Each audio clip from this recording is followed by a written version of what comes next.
Hello and welcome friends, CSC classes के platform पर organic chemistry की क्लास में आप सभी का स्वागत है। तो आज की क्लास में हम जानेंगे रिएक्शन इंटरमीडिएट्स। रिएक्शन कोई भी पदार्थ जो अक्रिया देता है वह अक्रियाशील होता है, उसके पास एक निश्चित मात्रा में ऊर्जा होती है, वो अस्थायी होता है। अस्थायी होने के लिए उसके अणु आपस में अपक्रिया करते हैं और अस्थायी उत्पाद का निर्माण करते हैं। इस दौरान अभिकारकों के अणुओं परमाणुओं के मध्य जो रासायनिक बंध होते हैं ये टूटते हैं और उसी स्थान पर नए बंध का निर्माण होता है। तो वे पदार्थ जिनमें बदलने का गुण होता है, जिनमें एक चेंजेबल प्रॉपर्टीज होती है, वही केमिकल रिएक्शन परफॉर्म करते हैं। चूंकि परमाणु अक्रियाशील होते हैं और वे स्वतंत्र अवस्था में नहीं रह सकते, इसीलिए रासायनिक अपक्रिया के दौरान जो अस्थायी क्षणिक अस्तित्व वाले अनस्टेबल रिएक्टिव इंटरमीडिएट्स होते हैं, ये एक दूसरे पर अटैक कर एक अस्थायी उत्पाद का निर्माण करते हैं। तो इसके पहले की क्लास में आपको बताया जा चुका है कि रासायनिक अपक्रियाएं क्या होती हैं। रासायनिक अपक्रियाओं में भाग लेने वाले अभिकारक व बनने वाले उत्पाद के अणुओं के मध्य रासायनिक बंध की प्रकृति किस प्रकार होती है। इनके परमाणुओं के मध्य जो साझेदारी वाले इलेक्ट्रॉन होते हैं, इनका डिस्प्लेसमेंट कैसा होता है, या आप इलेक्ट्रॉनिक डिस्प्लेसमेंट की क्लास में बताया गया है। अभी आपको बताया गया रासायनिक अपक्रिया के दौरान अभिकारक अपना अस्तित्व खोते हैं और वे एक दूसरे रूप में परिवर्तित हो जाते हैं जो पहले से भिन्न होता है। इसी को हम रासायनिक अपक्रिया कहते हैं।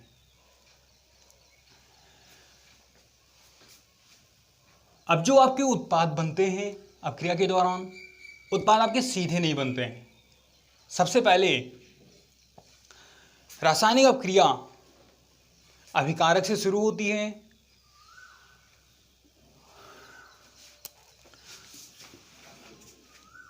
जैसे किसी भी रासायनिक अपक्रिया में दो टर्म्स होते हैं, रिएक्टेंट और प्रोडक्ट्स।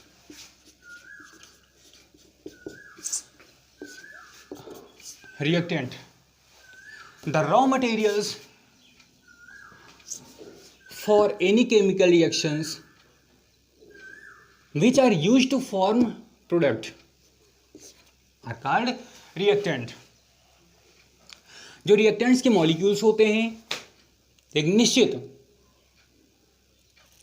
ऊर्जा के साथ, निश्चित अस्थायित्व के साथ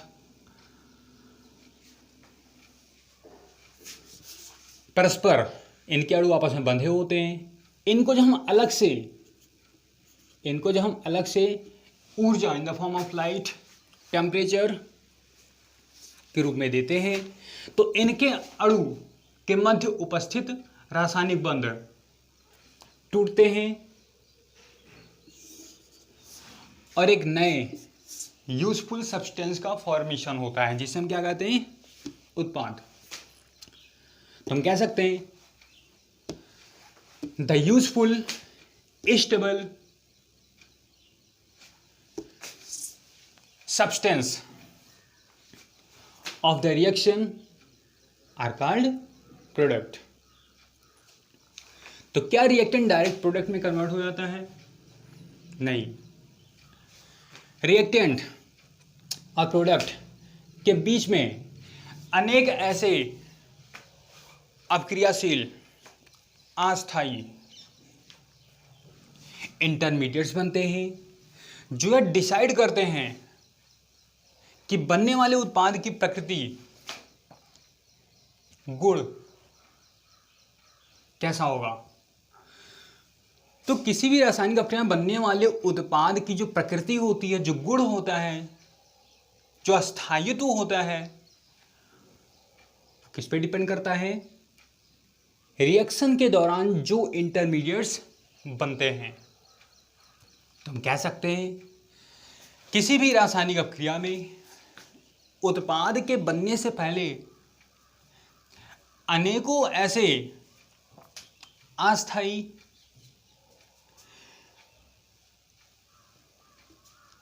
पदार्थ बनते हैं जो डिसाइड करते हैं कि उस अभिक्रिया का उत्पाद कैसा होगा।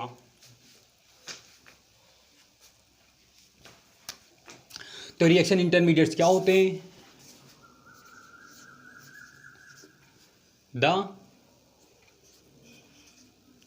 अनस्टेबल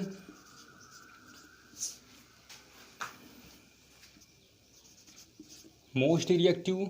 अनस्टेबल क्यों होते हैं? क्योंकि उनकी अभिक्रियाशीलता अधिक होती है। Most reactive,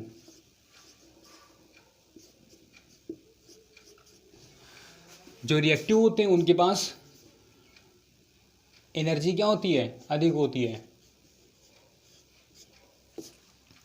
the unstable most reactive species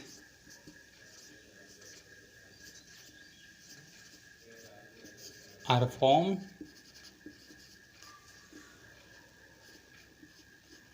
during the reaction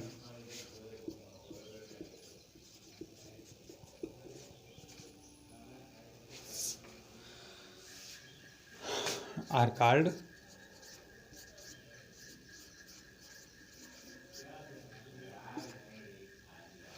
reaction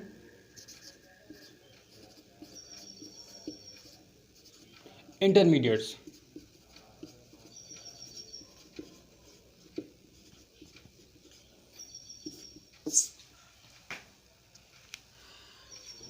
The unstable means अस्थायी, मोस्ट रिएक्टिव अत्यधिक अभिक्रियाशील, जिसके पास ऊर्जा क्या हो? अधिक हो। अब उसके पास ऊर्जा की अधिकता होगी तो क्या होगा? अभिक्रिया के दौरान शांत रहेगा? नहीं, अभिक्रिया करेगा।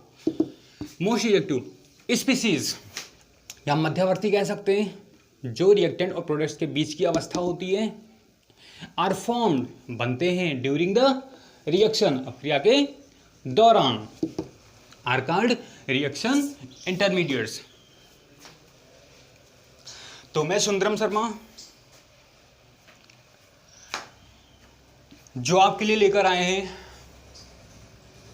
Organic chemistry basic to advance में अगली क्लास रिएक्शन इंटरमीडिएट्स। यहाँ पे आप जानेंगे अभिक्रिया में बनने वाले उत्पाद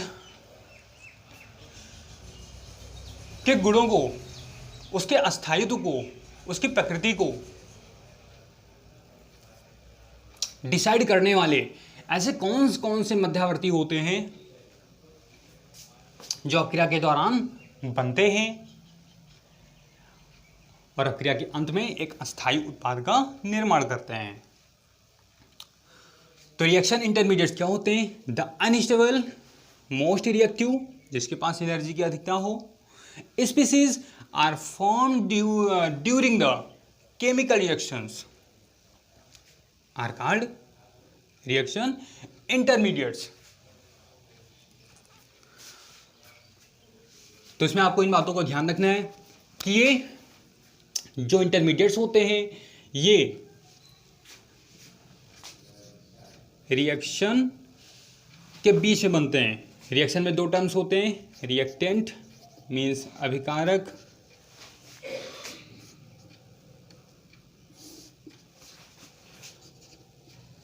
और किसी भी रिएक्शन का जो अस्थायी पदार्थ होता है उसे हम उत्पाद कहते हैं।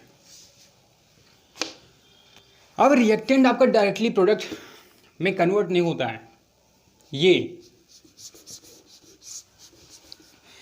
रिएक्टेंट सनलाइट की उपस्थिति में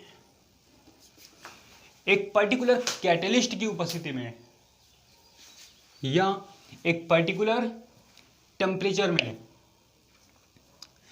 एक पर्टिकुलर कंडीशन में ये रिएक्टेंट अपने गुणों को चेंज करता है और अनेक अस्थायी अक्रियाशील मध्यवर्ती का निर्माण करता है, जिसे हम रिएक्शन इंटरमीडिएट्स कहते हैं। तो यहां पर हम क्या दिखाएंगे? Reaction intermediates.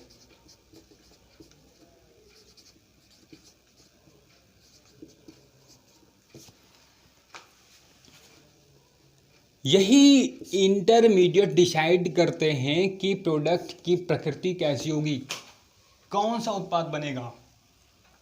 चूंकि अभिकारक और उत्पाद के बीच का ही वह समय होता है जिसमें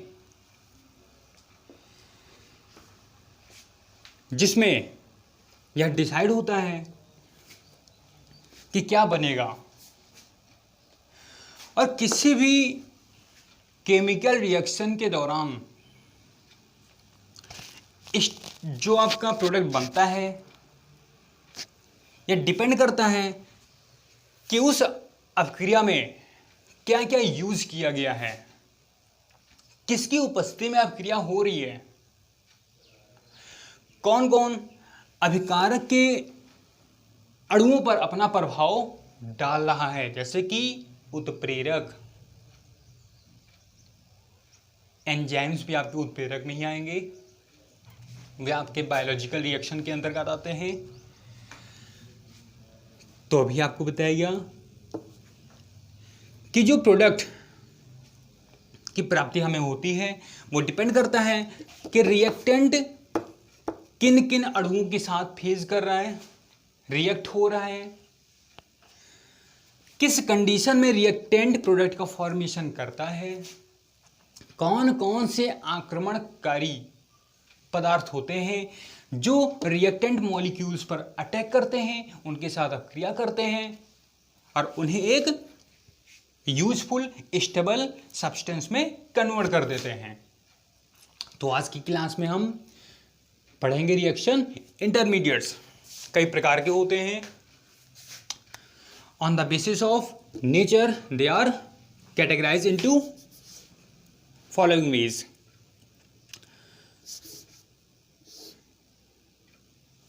ऊपर देख लेते हैं।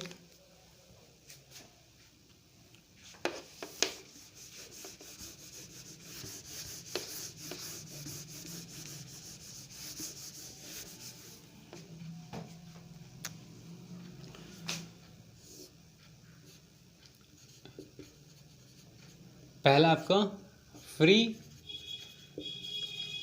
रेडिकल मुक्त मूलक, दूसरा है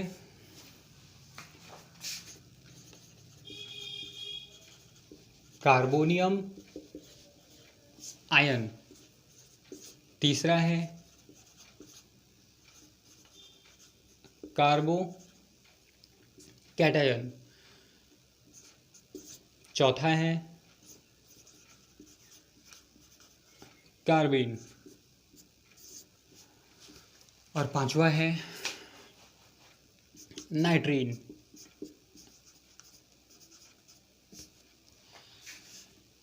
free radicals carbonium ion कार्बो,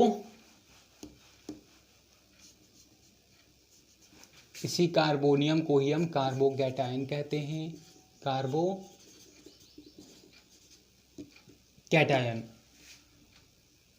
carbon plus cation और यहां पर कार्बन प्लस एनायन, तो क्या बनेगा? कार्बे नायन। इसमें से हम बात करते हैं फ्री रेडिकल्स की। फ्री रेडिकल्स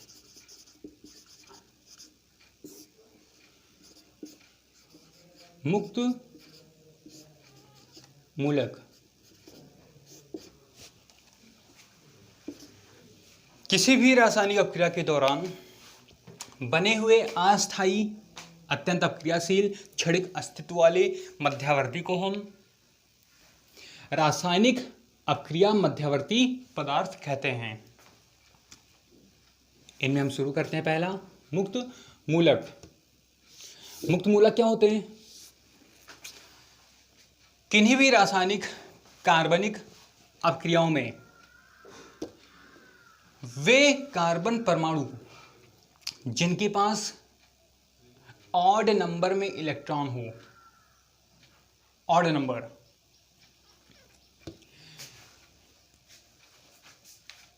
इनका अष्टक पूरा ना हो, इन्हें हम क्या कहते हैं? मुक्त मूलक।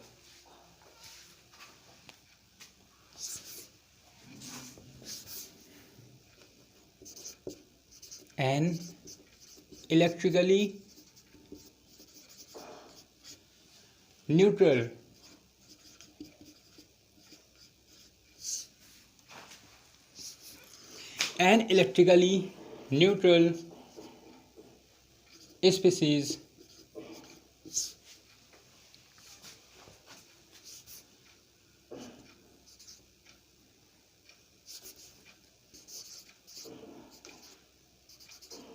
form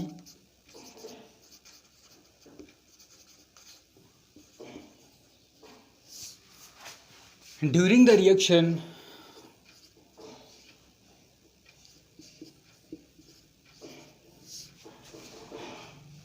which have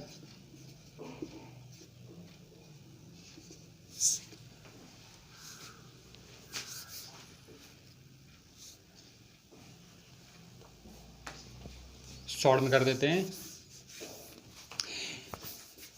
an electrically neutral species containing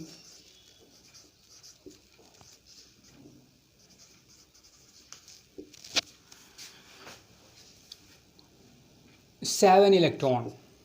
seven आपका क्या है? ऑड है। 7 इलेक्ट्रॉन हम ऑड इलेक्ट्रॉन भी कह सकते हैं, या फिर free electron. Free electron any या an electrically neutral species containing 7 electron. 7 आपका ऑड है तो ऑड इलेक्ट्रॉन भी हम कह सकते हैं, जो मुक्त होते हैं अक्रिया के दौरान, अटैक करने का कार्य करते हैं, इसलिए हम फ्री इलेक्ट्रॉन भी कह सकते हैं। In their valence shell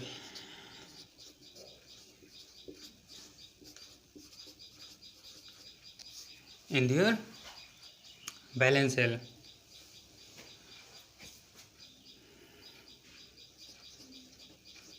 are called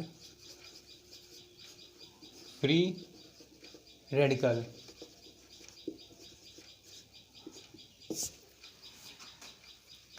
कोई भी उदासीन इलेक्ट्रिकली न्यूट्रल बोला गया है, यानी कि उस पे ना कोई पॉजिटिव चार्ज हो और ना उस पे कोई निगेटिव चार्ज हो। कैसा स्पीसीज हो? उदासीन स्पीसीज हो, जिसके बाह्य कोश में, जिसके वैलेंस शेल में कितने इलेक्ट्रॉन हो? 7 इलेक्ट्रॉन हो। क्या कहलाते हैं? Free radicals. चूंकि आप देख रहे हैं इनका अष्टक पूरा नहीं होता, इसलिए अष्टक पूरा करने के लिए कितने इलेक्ट्रॉन चाहिए? 1 इलेक्ट्रॉन। तो ये 1 इलेक्ट्रॉन को ग्रहण कर अपना अष्टक पूर्ण कर अस्थायित्व प्राप्त करने की इनमें प्रबल प्रवृत्ति होती है, और अस्थायित्व प्राप्त करने की यही प्रवृत्ति इनको अत्यंत अक्रियाशील बना देती है, जो अभिक्रिया के दौरान एक दूसरे मध्यवर्ती से टकराते हैं, अभिकारक अणुओं पर अटैक करते हैं, उनके साथ जुड़ते हैं और हमें उत्पाद देते हैं। तो किसी भी रासायनिक अपक्रिया में हमें ये सारी घटनाएं नहीं दिखाई देती हैं।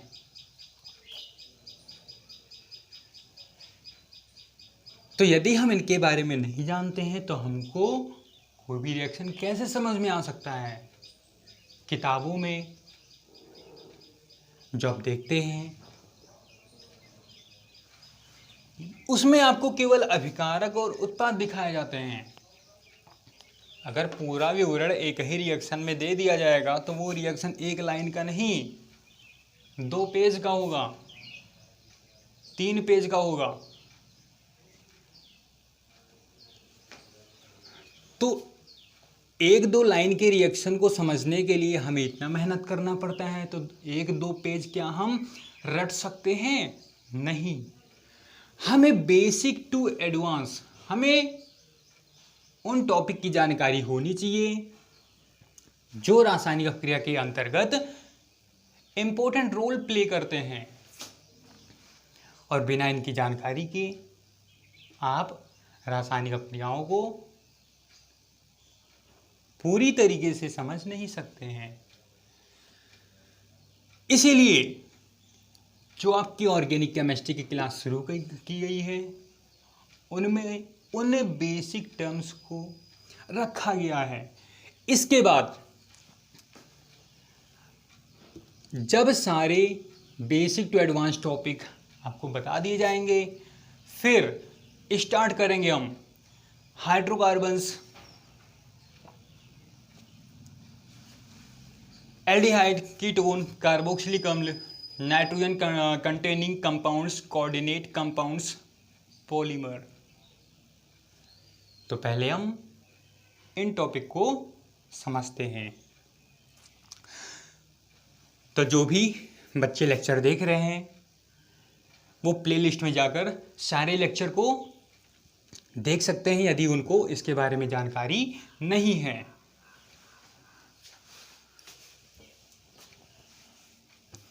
फ्री रेडिकल्स क्या होते हैं? वे उदासीन मध्यवर्ती जो इलेक्ट्रिकली रूप से क्या हो? उदासीन हो, जिन पर कोई पॉजिटिव या नेगेटिव चार्ज ना हो, जिनके पास कितने इलेक्ट्रॉन हो? ऑड नंबर में इलेक्ट्रॉन हो। इन्हें हम क्या कहते हैं? Free radicals.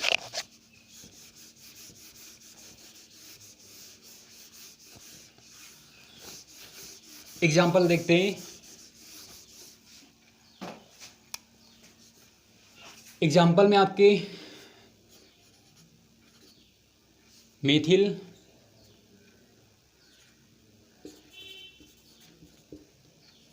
एथिल एटसेट्रा यहाँ पे एग्जाम्पल में आएंगे। आपको कोई भी चीज डायरेक्टली नहीं बताई जाएगी, आपको एक एक टॉपिक, किसी भी टॉपिक के अंतर्गत कोई भी यदि वह समझने वाली टॉपिक है, कोई माइन्यूटली पॉइंट है, तो आपके सामने उसको शार्ट आउट किया जाएगा। जैसे यहां पर CH3 डॉट दिखाया गया है। कार्बन के चारों ओर कितने इलेक्ट्रॉन होते हैं? कार्बन के वैलेंस शेल में कितने इलेक्ट्रॉन होते हैं? कितने नंबर ऑफ अनपेयर्ड इलेक्ट्रॉन होते हैं? कार्बन की संयोजकता कितनी होती है? कार्बन कितने बंध बनाता है? 4।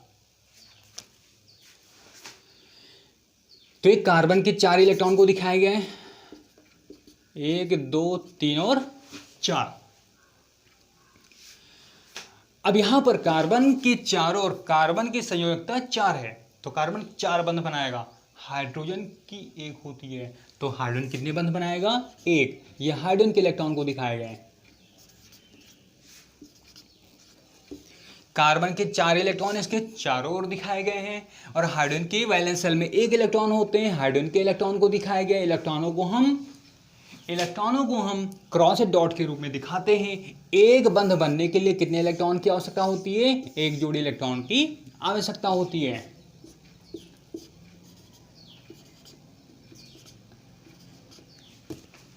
तो यहां पर ये इलेक्ट्रॉनिक संरचना है और ये बंध संरचना है। तो सर जो रासायनिक बंध होते हैं, रासायनिक बंध इलेक्ट्रॉनों की साझेदारी के फलस्वरूप बनते हैं। इन रासायनिक बंधों को हम एक सीधी रेखा के द्वारा प्रदर्शित करते हैं। इन्हीं में से चलिए मान लेते हैं कि यहां पर एक बॉन्ड है, एक बॉन्ड में 2 इलेक्ट्रॉन हैं। अब इनके बीच होमोलिटिक फिशन होता है। आधा आधा इलेक्ट्रॉन दोनों परमाणु की तरफ चले जाते हैं, डिफ्यूज हो जाते हैं, और यहाँ पर होमोलिटिक फिशन होता है जिसमें एक इलेक्ट्रॉन हाइड्रोजन की तरफ आता है, एक इलेक्ट्रॉन कार्बन की तरफ आता है। जैसे यहाँ पर एक इलेक्ट्रॉन कार्बन को मिलेगा और एक इलेक्ट्रॉन हाइड्रोजन को, और यहाँ मुक्त मूलक का निर्माण होगा। तो कार्बन पर कोई पॉजिटिव और नेगेटिव चार्ज नहीं दिखाया गया। तो यहां पर एक बंध में 2 इलेक्ट्रॉन होते हैं, तो 2 2 4 2 6 और 1 7। कितने इलेक्ट्रॉन हैं? 7 इलेक्ट्रॉन। इसे हम कहते हैं मेथिल, इसे हम कहते हैं एथिल। मेथिल एथिल क्या होते हैं, थोड़ा हम शॉर्ट में समझ लेते हैं। जो मेथिल एथिल प्रोपिल आपके होते हैं, ये सब आपके एल्किल के अंतर्गत आते हैं। किसके अंतर्गत? एल्किल। इनका सामान्य फार्मूला होता है CnH2n+1। जैसे कार्बन की संख्या हम 1 मान लेते हैं,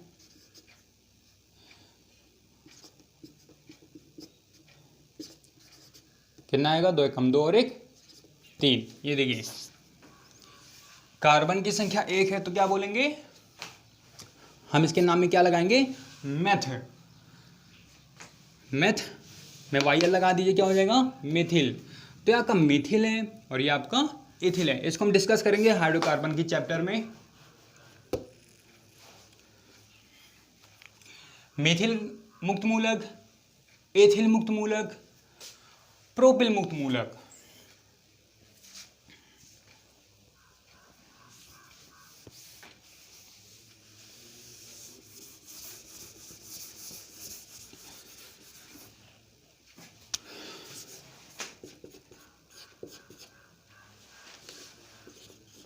type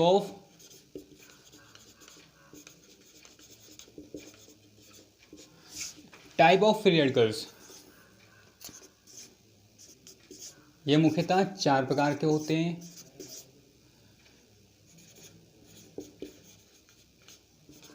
methyl free radicals 1 degree, या फिर हम प्राइमरी फ्री रेडिकल्स कह सकते हैं 2 डिग्री, या फिर सेकेंडरी फ्री रेडिकल्स कह सकते हैं 3 डिग्री, या फिर टर्सरी फ्री रेडिकल्स कह सकते हैं।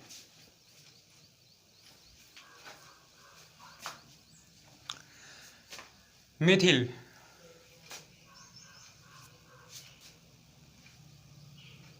प्राइमरी, सेकेंडरी और टर्सरी।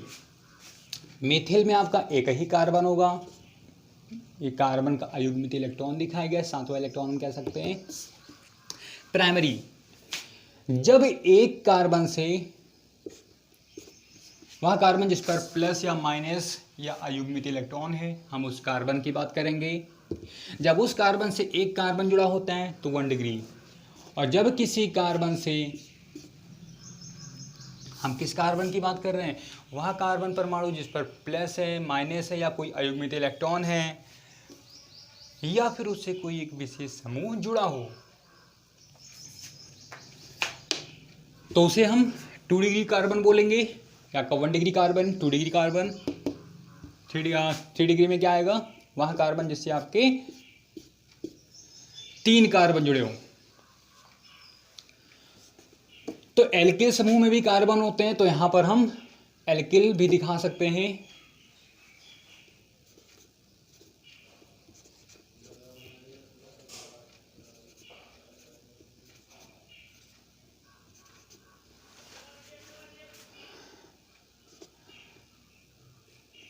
सबकी संयोजकता को हम पूरा कर देंगे हाइड्रोजन से जोड़कर CH3। टर्सरी को नीचे दिखाते हैं CH3।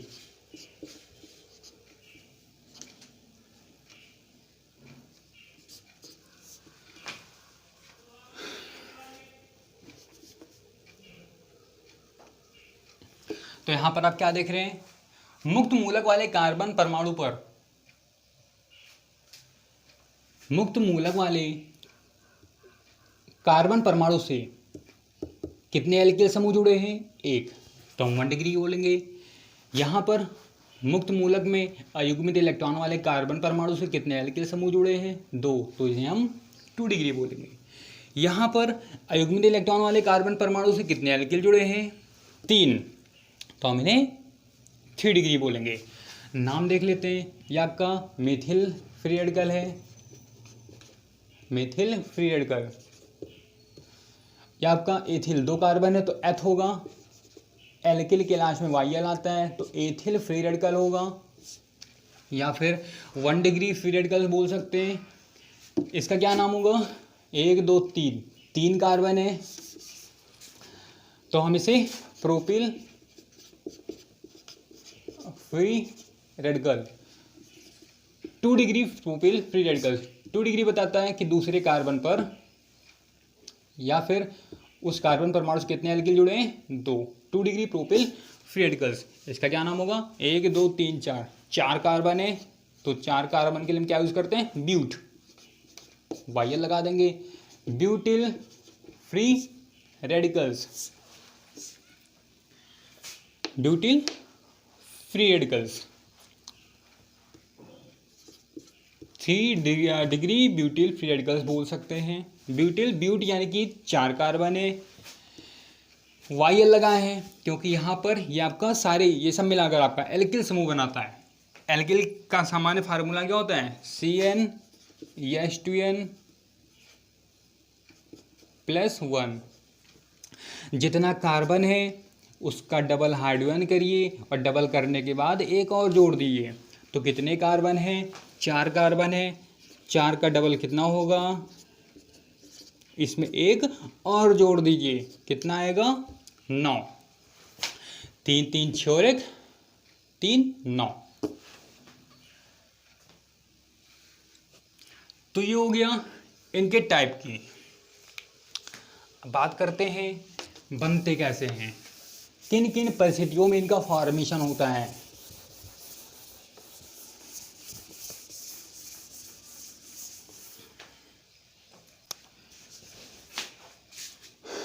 Formation of free radical, formation of free radical, मुक्त मूलकों का निर्माण।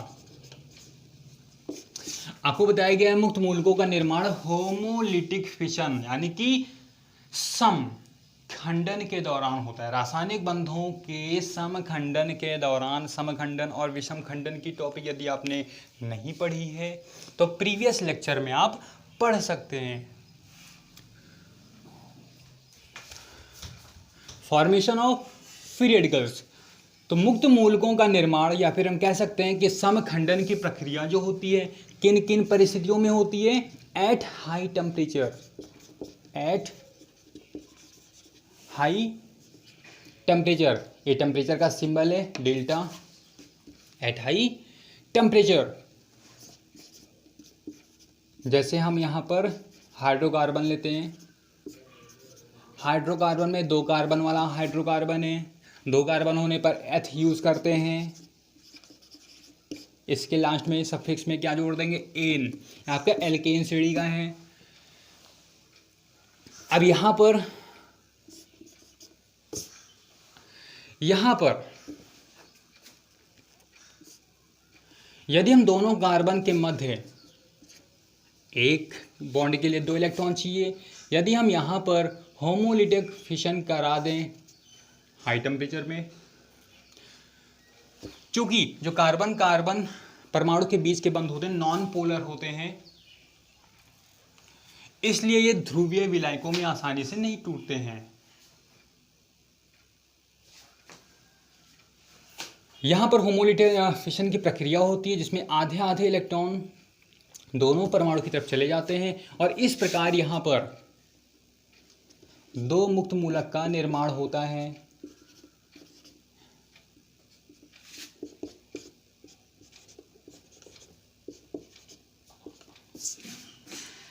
तो यहां पर कितने मुक्त मूलक बन रहे हैं? 2। दूसरा कंडीशन है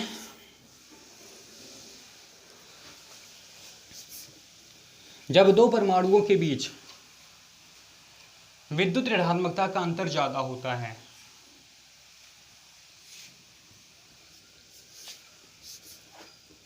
या फिर फ्री रेडिकल्स की उपस्थिति में ही दूसरे फ्री रेडिकल्स का निर्माण होता है।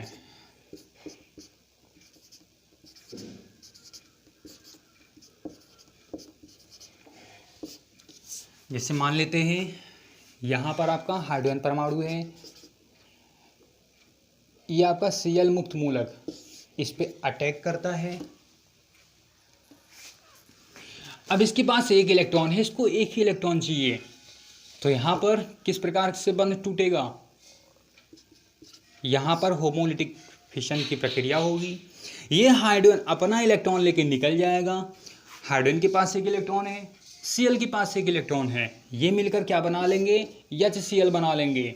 रासायनिक अपक्रिया के दौरान जो भी अणु निकलते हैं लेकिन मुख्य उत्पाद नहीं होते हैं, उनको हम तीर के नीचे भी दिखा सकते हैं। यहाँ पे HCl निकल रहा है, निकल के दाईं ओर ही मिलेगा हमें, तो हम यहाँ भी दिखा सकते हैं CH3।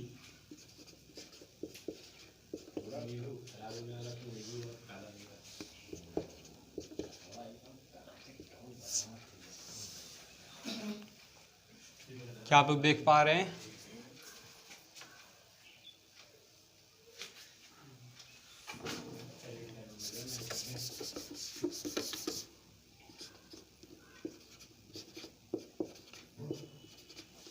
यहां पर एथिल मुक्त मूलक का निर्माण होगा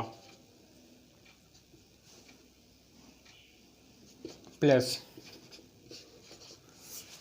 HCl, ये हाइड्रोजन का इलेक्ट्रॉन है, Cl का इलेक्ट्रॉन है। यहाँ पर देखिए एक एक इलेक्ट्रॉन की साझेदारी होकर ये दोनों परमाणु एक दूसरे से एकल सह संयोजक बॉन्ड के द्वारा, मोनो कोवैलेंट बॉन्ड के द्वारा आपस में जुड़कर HCl का निर्माण करते हैं और HCl के रूप में निकल जाते हैं। तीसरा है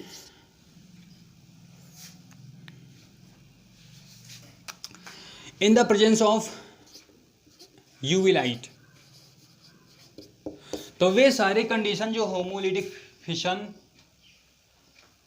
के लिए होते हैं वही सारे कंडीशन फ्री रेडिकल्स के निर्माण के लिए होते हैं, क्योंकि समखंडन की प्रक्रिया में मुक्त मूलकों का ही निर्माण होता है, तो दोनों का कंडीशन समान है।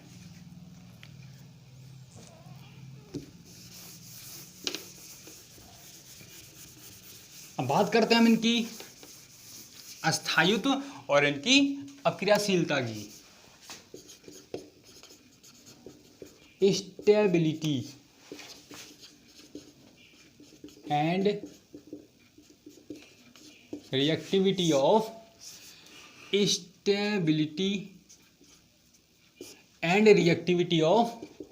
free radicals.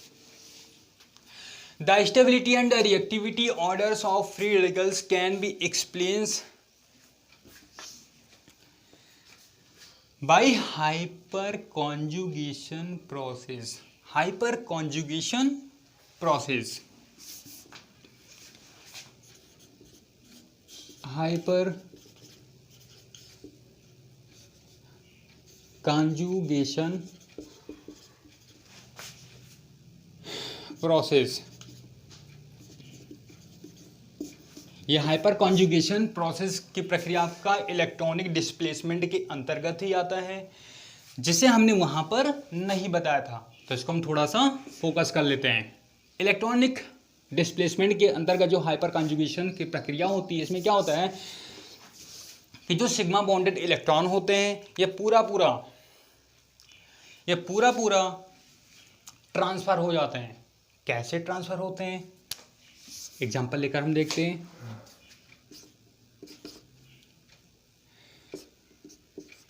जो हाइपर कॉन्जुगेशन की प्रक्रिया होती है ये कार्बोनियम आयन और मुक्त मूलकों में ही केवल होती है। तो यहां पर हम बात करते हैं मुक्त मूलक की। मुक्त मूलक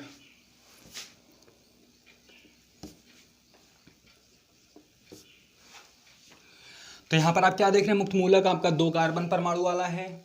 इस कार्बन परमाणु पर वो ऑड नंबर वाला इलेक्ट्रॉन दिखाया गया है। एक बंध में 2 इलेक्ट्रॉन होते हैं।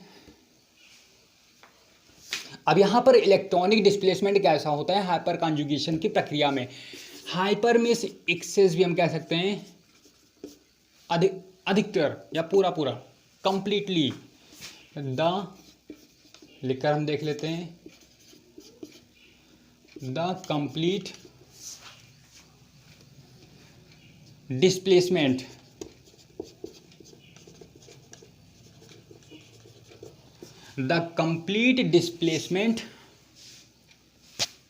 of sigma bonded electron, the complete displacement of sigma bonded electron to produce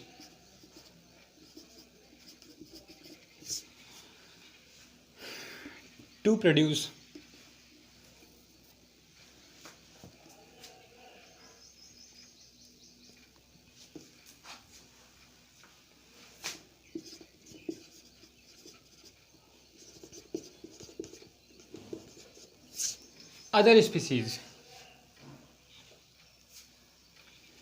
The complete displacement of sigma bonded electron, यहाँ पर क्या होता है, सिग्मा बॉन्डेड जो इलेक्ट्रॉन होते हैं ये पूरा पूरा ट्रांसफर हो जाते हैं। यहाँ पर ट्रांसफर किधर दिखाया गया है, कार्बन कार्बन के बीच में। तो यहां पर जिधर भी ये दोनों इलेक्ट्रॉन जाएंगे वहां पर एक और बंध का निर्माण हो जाएगा। अब यहां देखिए, हाइड्रोजन वाला एक इलेक्ट्रॉन किसे मिल गया, कार्बन को। अब यहां पर कार्बन का ये ऑड इलेक्ट्रॉन इसका इलेक्ट्रॉन के साथ साझा कर एक बंध का निर्माण करेगा और ये कार्बन अस्थायी हो जाएगा। और ये हाइड्रोजन आपका हाइड्रोजन प्लस के रूप में निकल जाएगा। चूंकि इसका हाइड्रोजन का ये इलेक्ट्रॉन निकल चुका है इसलिए हाइड्रोजन पर क्या आ जाएगा, प्लस आ जाएगा।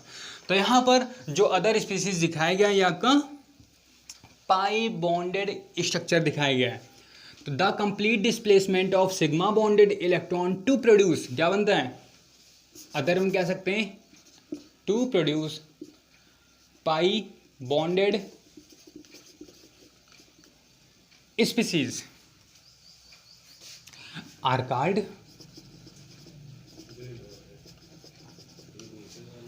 Hyper conjugation.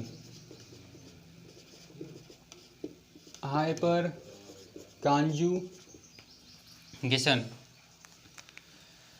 तो हाइपर कॉन्जुगेशन की प्रक्रिया में क्या होता है, जो साझेदारी वाले इलेक्ट्रॉन होते हैं सिग्मा बंध के, ये पूरा पूरा एडजेसेंट कार्बन परमाणु पर, एडजेसेंट का मतलब होता है कि उसके निकटवर्ती कार्बन परमाणु पर, उस कार्बन परमाणु पर जिस पर या फिर प्लस है या फिर ऑड नंबर में इलेक्ट्रॉन है, उसकी ओर डिस्प्लेस हो जाते हैं, उसकी ओर ट्रांसफर हो जाते हैं।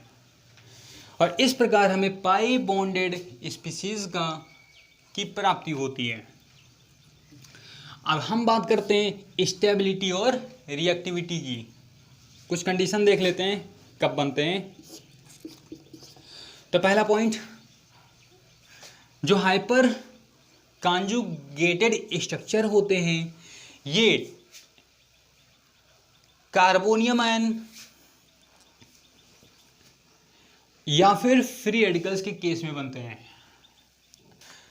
तो it occurs in only free radicals as well as carbonium ion.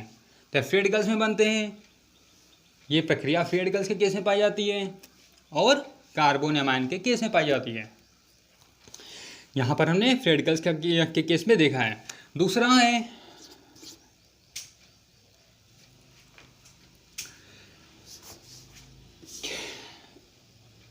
the species containing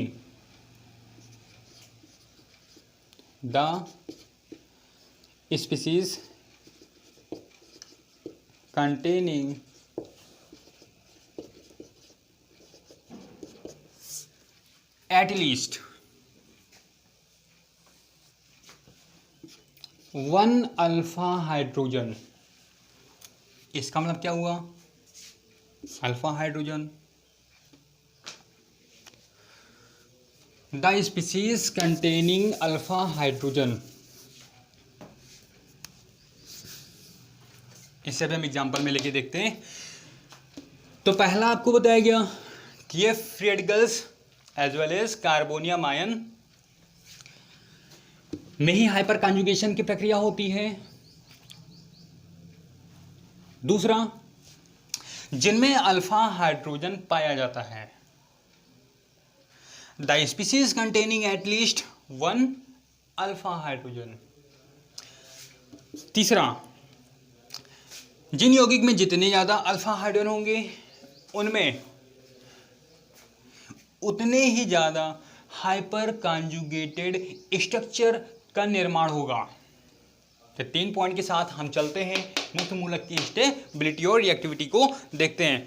क्योंकि जो फ्री रेडिकल्स के स्टेबिलिटी और रिएक्टिविटी का ऑर्डर होता है ये हम हाइपर कॉन्जुगेशन प्रोसेस के द्वारा ही एक्सप्लेन करते हैं। इसलिए हाइपर कॉन्जुगेशन प्रोसेस आपको जानना जरूरी है।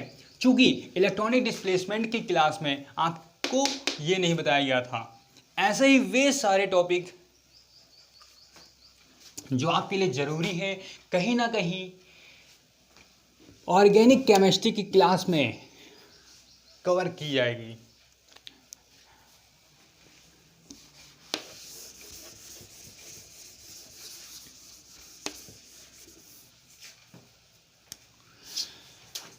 हम एग्जाम्पल के साथ ही देखते हैं।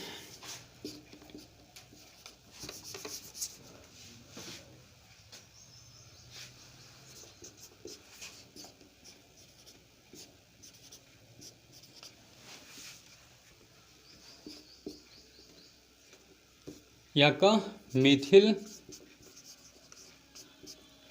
फ्री रेडिकल है, मेथिल फ्री रेडिकल्स, और ये आपका ethyl free radicals. Methyl, ethyl,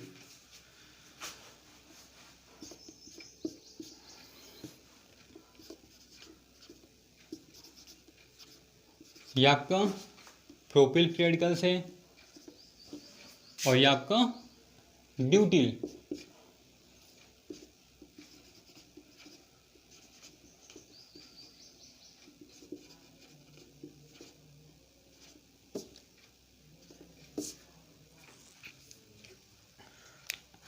हम उस कार्बन परमाणु की बात करेंगे जिससे कोई समूह जुड़ा है, जिससे कोई एक पर्टिकुलर समूह जुड़ा हुआ है जो उस यौगिक को एक पर्टिकुलर प्रॉपर्टीज प्रोवाइड करता है, पर्टिकुलर प्रॉपर्टीज प्रोवाइड करता है। ऐसे समूह को हम फंक्शनल ग्रुप कहते हैं।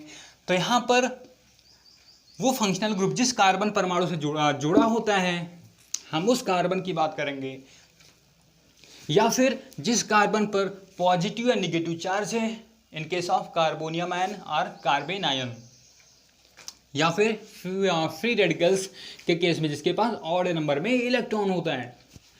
तो उस कार्बन से जब एक कार्बन जुड़ा होता है तो इसे हम 1 डिग्री, 2 कार्बन जुड़े होने पर 2 डिग्री, यहां पर देखिए ऑड नंबर वाले कार्बन परमाणु से कितने कार्बन जुड़े हैं? 3 कार्बन, या फिर कह सकते हैं कितने एल्किल समूह जुड़े हैं, 3, तो आपका 3 डिग्री है। हाँ, नाम देख लेते हैं। आपका मेथिल फ्री रेडिकल्स हैं, आपका एथिल फ्री रेडिकल्स है, एथिल फ्री रेडिकल्स 1 2 3 कितने कार्बन है, 3। आपका प्रोपिल फ्री रेडिकल्स हैं, ये आपका ब्यूटिल फ्री रेडिकल्स। तो ऑड नंबर वाले कार्बन परमाणु से जो हाइड्रोजन जुड़े हैं, यहां पर देखिए, ऑड नंबर वाले कार्बन परमाणु से जो कार्बन जुड़ा है, इस कार्बन से जो हाइड्रोजन जुड़े हैं, इसको हम ऐसे देख लेते हैं। आप अपनी आवश्यकता अनुसार रासायनिक संरचना को इलेक्ट्रॉनिक संरचना के रूप में, बंध संरचना के रूप में, एक विस्तृत संरचना के रूप में या संरचना सूत्र के रूप में दिखा सकते हैं, जैसे आपको समझना है। यहां पर हमने बंध संरचना के रूप में दिखाया है। तो यहां पर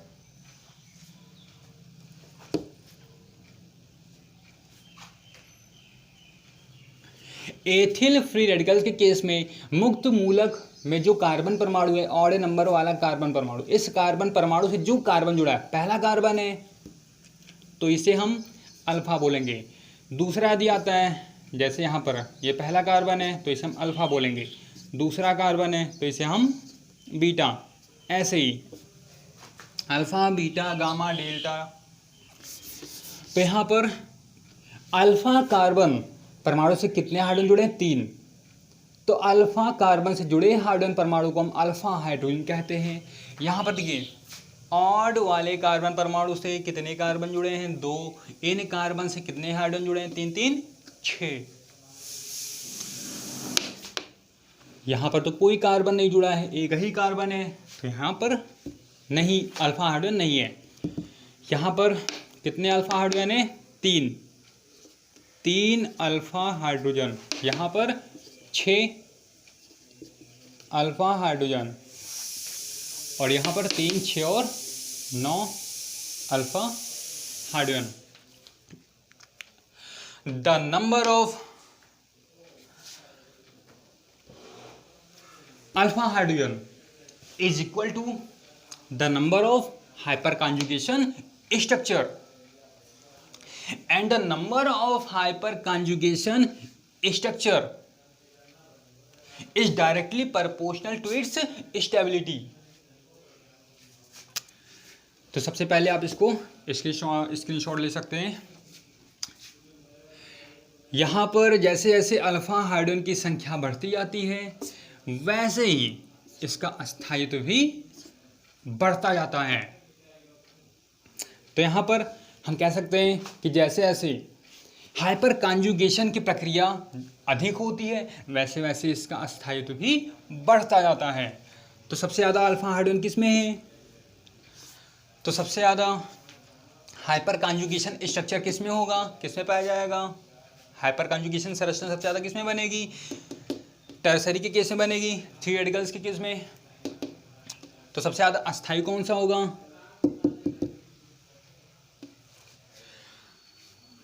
आइए थोड़ा हम इसका फील लेते हैं कैसे होता है। जो एल्किल समूह होते हैं, इसकी बात कर रहे हैं, जो कार्बन से जुड़े हुए उस पॉजिटिव निगेटिव, या हम कभी भी जब बात करेंगे कार्बन परमाणु की तो हम उसी कार्बन की बात करेंगे जिससे कोई विशेष समूह जुड़ा है, या फिर उस पर कोई पॉजिटिव निगेटिव चार्ज है, या फिर उसके पास ऑड नंबर में इलेक्ट्रॉन है। तो यहाँ पर इस कार्बन से 2 एल्किल हैं, इस कार्बन से 1 एल्किल जुड़ा है, इस कार्बन से 3 एल्किल जुड़े हैं।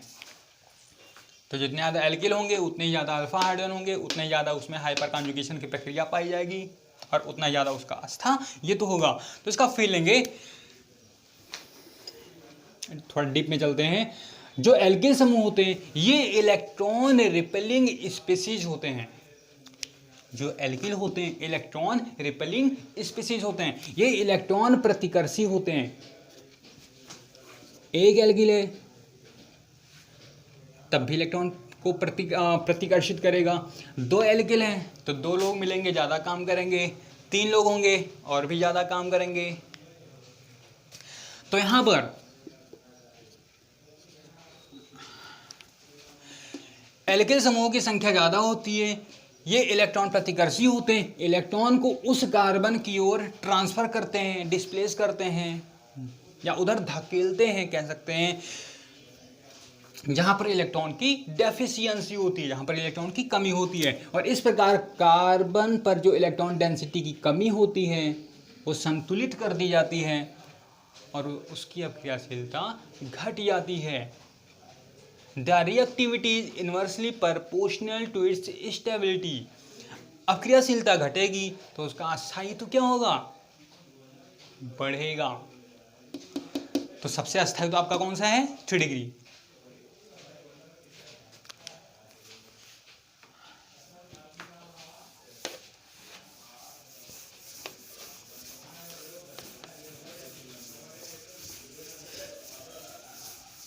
सबका फील अलग अलग होता है, जिसे आप जानते हैं, उसी के बारे में फीलिंग भी आती है। तो हमें केमिस्ट्री जानना है तो हमें केमिस्ट्री की फीलिंग बेहद ही ज़रूरी है, बाकी फीलिंग से मतलब नहीं है। तो अभी आपको बताया गया कि जो हाइपर कॉन्जुगेशन स्ट्रक्चर होता है, number of hyper conjugation structure, the number of hyper conjugation structure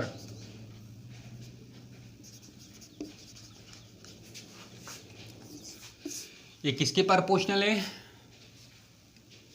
the number of hyper conjugation structure, number of hydrogen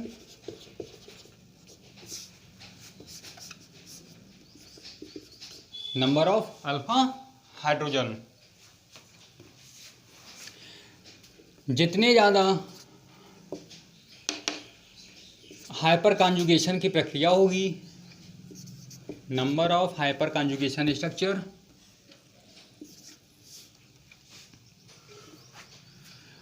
उतना ही ज़्यादा उसकी क्या होगी, स्टेबिलिटी।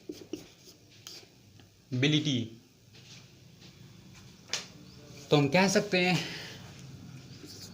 देयरफॉर जो स्टेबिलिटी होती है वो किस पे डिपेंड करती है, नंबर ऑफ अल्फा हाइड्रोजन। आपको पता होना चाहिए।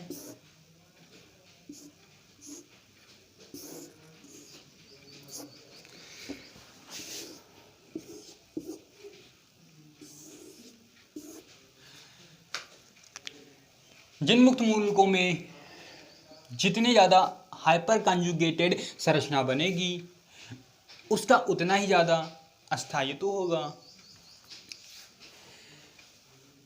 और जिसमें जितने ज़्यादा अल्फा हाइड्रोजन होंगे उसमें उतना ही ज़्यादा हाइपर कॉन्जुगेशन संरचना का निर्माण होगा।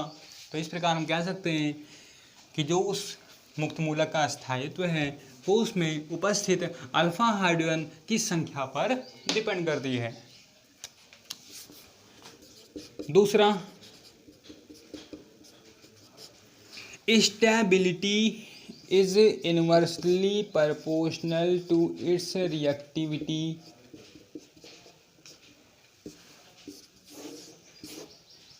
जो अस्थायित्व होता है ये अभिक्रियाशीलता के इनवर्सली प्रोपोर्शनल होता है। तो अभी हमने स्टेबिलिटी ऑर्डर पढ़ा है। स्टेबिलिटी ऑर्डर में क्या होता है कि जैसे जैसे अल्फा हाइड्रोजन की संख्या बढ़ेगी उसका अस्थायित्व बढ़ेगा। वहाँ पर ऑर्डर क्या था अस्थायित्व के केस में, 1 2 3। तो यहाँ पर उसका उल्टा क्या हो जाएगा, 3 डिग्री, 2 डिग्री और 1 डिग्री। वहाँ पर क्या था, सबसे ज़्यादा अस्थायित्व कौन सा, 3 डिग्री वाला। तो यहाँ पर सबसे ज़्यादा अक्रियाशील कौन सा होगा, सबसे सबसे कम अक्रियाशील वाला कौन सा होगा? Tertiary free radicals.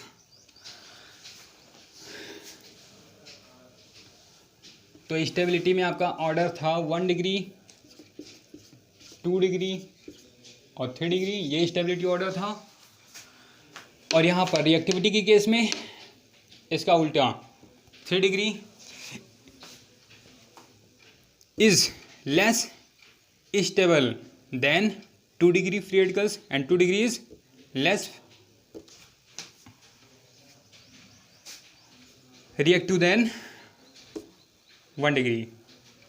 यहाँ पर ऑर्डर क्या था? 1 degree free radicals is less stable then 2 degree and 2 degree is less stable then 3 degree free radicals. ये आपको पता होना चाहिए कि स्टेबिलिटी जो होती है रिएक्टिविटी के इन्वर्सली प्रोपोर्शनल होती है किसी भी, और जो रिएक्टिविटी होती है ये एनर्जी के डायरेक्टली प्रोपोर्शनल होती है। वही परमाणु, वही स्पीशीज और वही लोग अक्रियाशील होते हैं जिसके पास ऊर्जा की अधिकता होती है। अस्थायी लोग शांत होते हैं। कोई भी जो कॉन्सेप्ट या सिस्टम जो लागू होता है वो ओवरऑल नेचर होता है, कुछ एक्सेप्शंस होते हैं, लेकिन जहां एडवांटेज होता है वही डिसएडवांटेज होता है। Advantage with disadvantage. जो रिएक्टिविटी होती है एनर्जी के डायरेक्टली प्रोपोर्शनल होती है, और जो स्टेबिलिटी होती है रिएक्टिविटी के इनवर्सली प्रोपोर्शनल होती है। तो यहाँ पर ये आपका स्टेबिलिटी ऑर्डर दिखाया गया है और ये आपका रिएक्टिविटी ऑर्डर दिखाया गया है। फ्री रेडिकल्स के स्टेबिलिटी में हम दूसरा केस कह सकते हैं।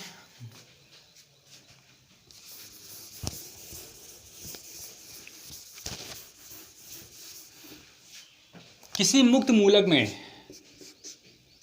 जितने ज़्यादा रेजोनेंस पाया जाता है,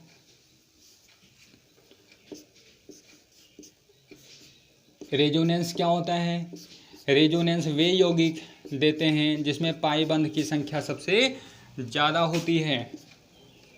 रेजोनेंस वे यौगिक देते हैं जिसमें पाई बंध उपस्थित होते हैं, और जिसमें जितना ज़्यादा पाई बंध होगा वो उतना ही ज़्यादा अनुनादिक संरचना देते हैं।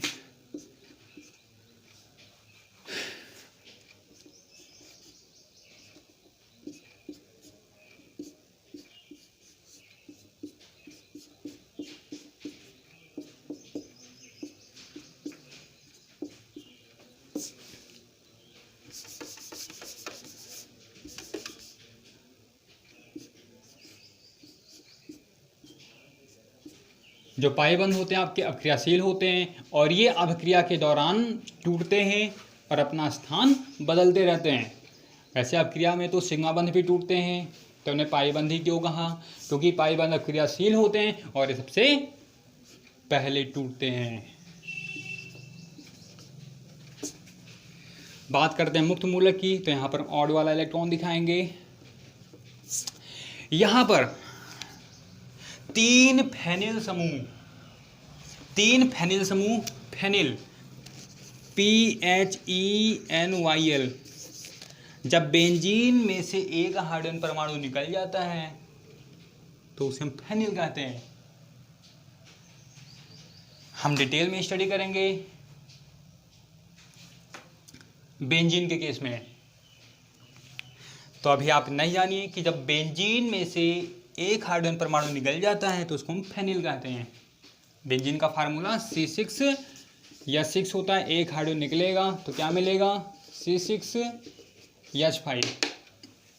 ये संरचना दिखाई गई है बेंजीन की। जब तीन बेंजीन नाभिक जुड़े होंगे तो 3 त्रिका 9 पाई बंद होंगे। 3 6 9, एक बेंजीन में 3 पाई बंद होते हैं। यहाँ पर 2 बेंजीन नाभिक है तो 3 3 6 पाई बंद होंगे। यहाँ पर 3 पाई बंद होंगे।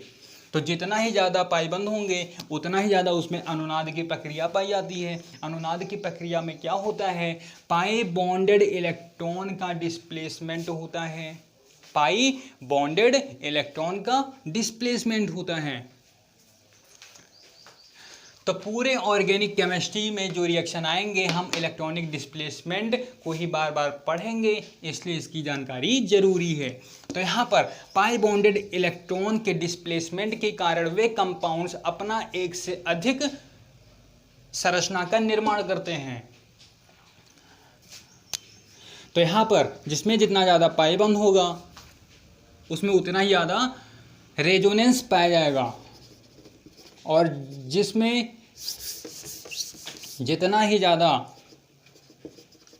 रेजोनेंस होगा उसकी स्टेबिलिटी उतना ही अधिक होगी। तो हम कह सकते हैं यहाँ भी कि जो स्टेबिलिटी होती है ये रेजोनेंस के डायरेक्टली प्रोपोर्शनल होती है। और जो रेजोनेंस होता है, रेजोनेंस, ये डिपेंड करता है नंबर ऑफ पाई बॉन्ड। तो जितने ज़्यादा पाई बॉन्ड होंगे उतना ही ज़्यादा उसमें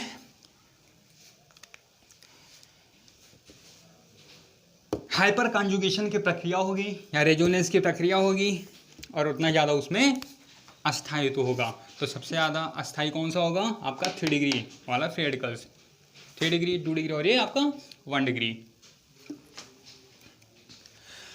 तो इसी प्रकार organic chemistry basic to advance में आने वाले वे सभी जानकारियाँ जो आपसे छिपी होती हैं वो आपके अंडरस्टूड में नहीं होती है, जिसके अभाव में आप आसान से आसान और इंटरेस्टिंग से इंटरेस्टिंग रिएक्शन को भी नहीं समझ पाते। तो यदि आपको ऑर्गेनिक केमिस्ट्री के उन सभी reaction such as Reimer Tiemann reaction, carbylamine अपक्रिया, फीडल क्राफ्ट अपक्रिया, एसाइटाइलेशन, हैलोजिनेशन, कोल्बे स्मिथ अपक्रिया, कैनिजारो अपक्रिया, परकिन अपक्रिया, इटार्ड अपक्रिया, उर्स अपक्रिया, उर्सफिटिक अपक्रिया, फिटिक अपक्रिया, जितने भी रासायनिक अपक्रियाएं हैं, इन रासायनिक अपक्रियाओं को यदि आपको भली भांति समझना है तो आपको सभी टॉपिक मिलेंगे लेक्चर वाइज। लेकिन अभी आपके लिए सप्ताह में एक ही लेक्चर अवेलेबल किया जा रहा है, तो अभी अपने से संतुष्ट रहने की कोशिश करें। वैसे इंटरमीडिएट का जो टाइम ड्यूरेशन होता है उस टाइम ड्यूरेशन के पहले ही आपको इंटरमीडिएट सिलेबस की सभी टॉपिक प्रोवाइड कर दी जाएगी, तो इसके लिए आप निश्चिंत रहें। Thank you.